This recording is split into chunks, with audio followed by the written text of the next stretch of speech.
आज के इस वीडियो में हम बात करने वाले हैं बजाज फिनसर्व के पर्सनल लोन के बारे में।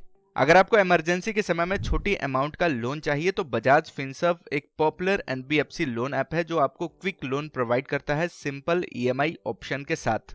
इस वीडियो में हम ये भी जानने वाले हैं कि अगर आप बजाज फिनसर्व से 1 लाख रुपए का पर्सनल लोन लेते हैं तो इस पर कितनी ईएमआई बनेगी 2025 के इंटरेस्ट रेट के हिसाब से। तो आप इस वीडियो को पूरा जरूर देखिए। तो चलिए इस वीडियो को शुरू करते हैं। बजाज फिनसर्व पर्सनल लोन की बात करें तो यहाँ से आपको मैक्सिमम 55 लाख रुपए तक का पर्सनल लोन मिल जाता है, वो भी बिना किसी कोलेटरल के। इसके लिए आपको कोई असेट गिरवी रखने की जरूरत नहीं होती है, यानी कि ये जो लोन होता है ये अनसिक्योर्ड लोन होता है।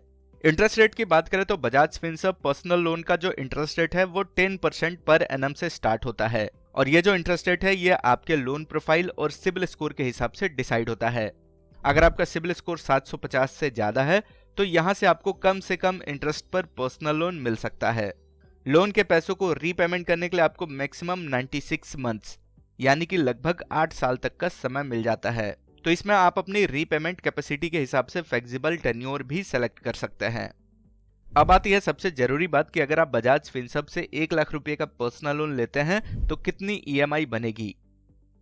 इसे कैलकुलेट करें तो अगर आप बजाज फिनसर्व का personal loan average 15% per annum के इंटरेस्ट रेट के हिसाब से 12 महीने का टेन्योर सेलेक्ट करते हैं, यानी कि 1 साल का टेन्योर सेलेक्ट करते हैं, तो आपकी मंथली ईएमआई लगभग 9,025 रुपए के आसपास होगी।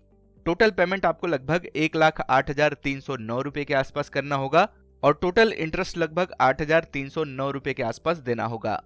अगर इस टेन्योर को बढ़ा के 24 महीने यानी कि 2 साल कर दिया जाए तो आपकी मंथली ईएमआई थोड़ी कम हो जाएगी, जो कि मंथली ईएमआई लगभग 4,884 रुपए के आसपास होगी। टोटल पेमेंट आपको लगभग 1,16,367 रुपए के आसपास करना होगा और टोटल इंटरेस्ट लगभग 16,367 रुपए देने होंगे।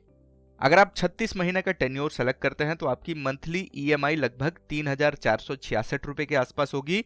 टोटल पेमेंट आपको लगभग 1,24,795 रुपए के आसपास करना होगा और टोटल इंटरेस्ट यहाँ पर लगभग 24,795 रुपए देने होंगे। अगर आप 48 महीने यानी कि 4 साल का टेन्योर सेलेक्ट करते हैं तो आपकी मंथली ईएमआई लगभग 2,783 रुपए के आसपास होगी। टोटल पेमेंट आपको लगभग 1,33,587 रुपए के आसपास करना होगा और टोटल इंटरेस्ट लगभग 33,587 रुपए देना होगा।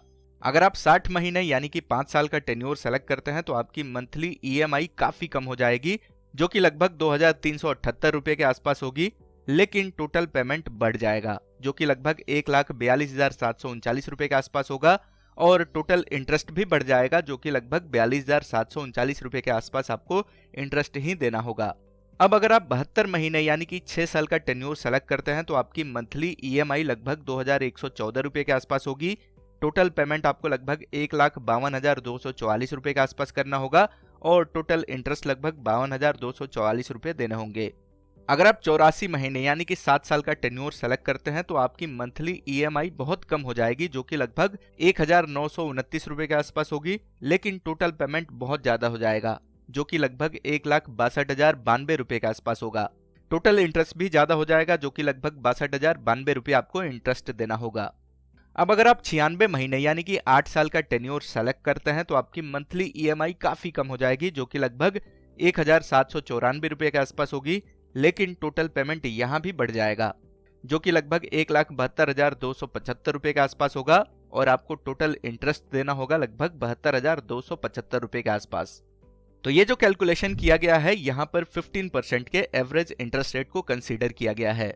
अगर इंटरेस्ट कम या फिर ज्यादा होगा तो आपके ईएमआई पर भी फर्क पड़ेगा और ये जो इंटरेस्ट है ये आपके सिबिल स्कोर और लोन प्रोफाइल के हिसाब से तय होता है।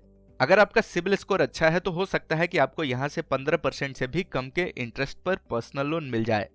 ऐसे में आपकी जो मंथली ईएमआई होगी वो भी कम हो जाएगी और टोटल पेमेंट भी आपको कम ही करना होगा।